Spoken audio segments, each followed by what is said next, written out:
Bapak Ibu Saudara yang kekasih dalam Kristus Yesus Tuhan kita, selamat bertemu kembali dengan kami, HKBP Kernolong, HKBP tertua di luar Pulau Sumatera, yang senantiasa setia bersama saudara dalam renungan malam Salam. Dan untuk memulai renungan ini, mari kita berdoa. Kami puji Engkau, Bapa di dalam Yesus Kristus Tuhan kami, yang memberikan kami keselamatan dan kehidupan kekal di dalam penderitaan dan kebangkitan anak-Mu Yesus Kristus.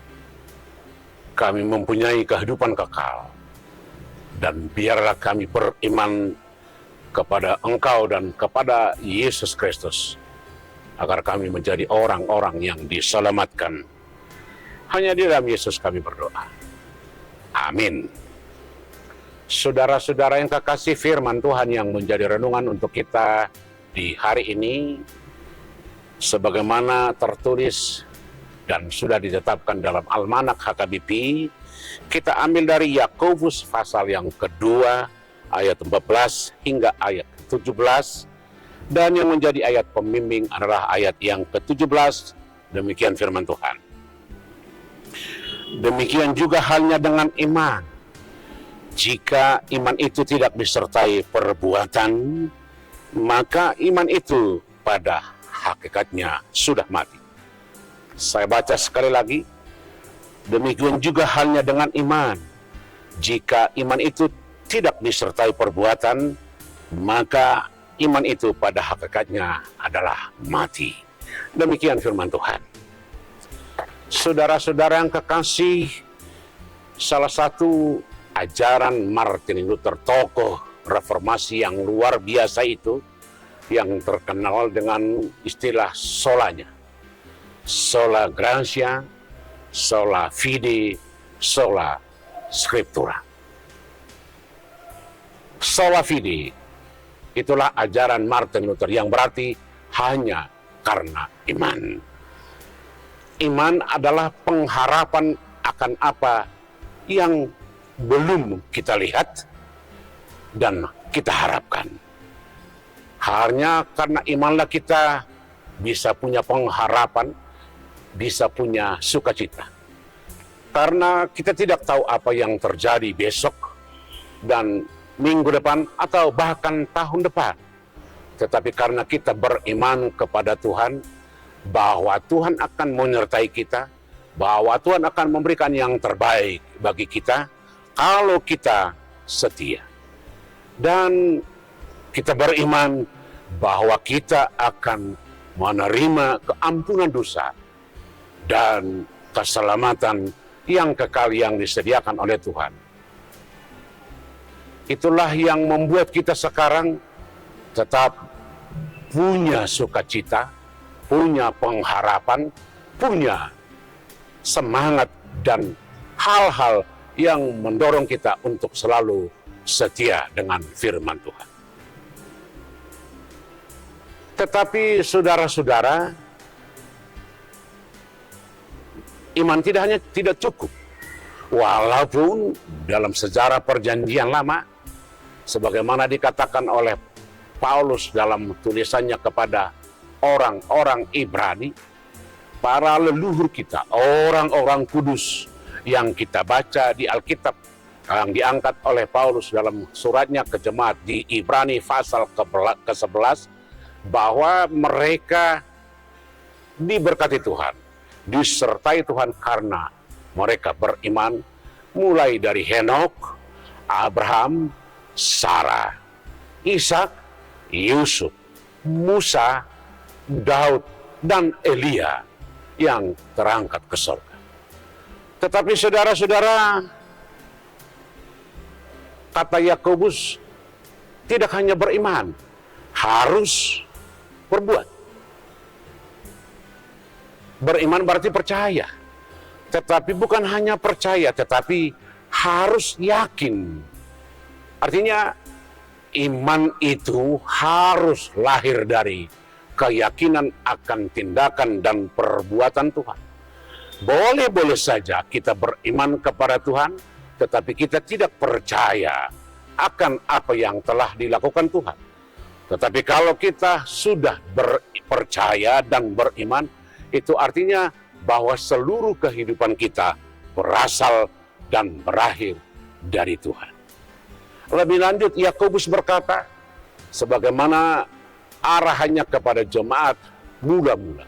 Sebab pada saat itu banyak orang merasa beriman, merasa percaya, tetapi hidupnya tidak mencerminkan bagaimana orang beriman.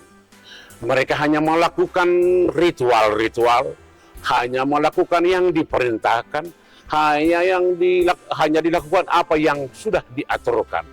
Mereka melakukannya mungkin karena terpaksa atau tidak punya makna sama sekali. Kalau segala sesuatu kita lakukan hanya karena aturan dan terpaksa, itu akan menjadi beban dan memberatkan, dan barangkali akan tidak mempunyai dampak apa-apa dalam kehidupan kita. Itulah sebabnya Yakobus berkata, iman harus kelihatan dari apa yang kita lakukan. Artinya kalau kita beriman, itu harus nampak dari apa yang kita kerjakan, apa yang kita harapkan, apa yang kita kerjakan. Kita beriman kepada Tuhan bahwa Tuhan yang memberikan segala sesuatu yang ada dalam kehidupan itu berarti kita menggantungkan dan melakukan seturut dengan kehendak Tuhan. Sebab pada zaman ini banyak orang berkata bahwa dia beriman, tetapi kelakuannya jauh dari cara-cara orang beriman. Dan mungkin sekali karena di antara kita ukuran beriman atau tidak diukur dari dia dengan setia beribadah, mengikuti persekutuan, membaca Alkitab, berdoa, dan sebagainya. Tetapi dia tidak punya hubungan kepada sesama, dia tidak punya dampak kepada orang-orang di sekitar. Dan akibatnya ketika ada orang yang tidak sesama dengan dirinya dalam hal kesetiaan, dalam hal beribadah, dia merasa orang-orang tersebut tidak beriman. Itulah yang disebutkan kesombongan rohani.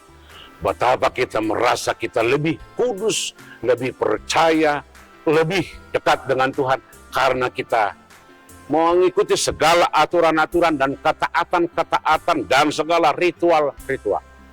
Tetapi Yakobus berkata, kalau kamu beriman, perlihatkanlah dengan perbuatan. Bahkan di ayat-ayat sesudahnya Yakobus menantang, perlihatkanlah kepadaku siapa yang beriman tanpa perbuatannya, maka saya akan memperlihatkan iman saya melalui perbuatan saya. Perbuatan yang bagaimana? Tentu perbuatan yang berlandaskan iman adalah yang selalu memberi sukacita, kasih mesra, kedamaian, dan hal-hal yang terbaik bagi semua orang. Oleh karena itu orang yang beriman selalu berbuah dan berbuat.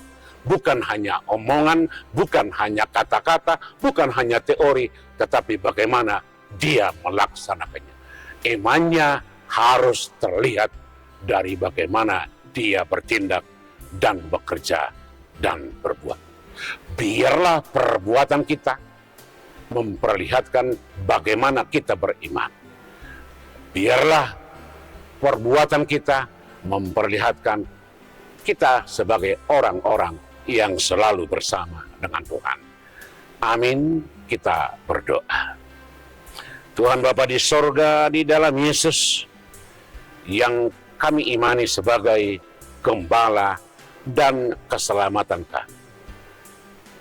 Biarlah kami beriman senantiasa, tetapi bukan hanya beriman, tetapi biarlah iman kami menginspirasi, mendorong kami untuk berbuah dan berbuat, agar melalui perbuatan kami, iman kami nyata dan mempunyai arti. Terima kasih. Hanya di dalam Yesus kami berdoa. Amin. Anugerah Tuhan kita Yesus Kristus, kasih setia Allah Bapa, dan persekutuan dengan Roh Kudus kiranya menyertai saudara-saudara sekalian. Amin.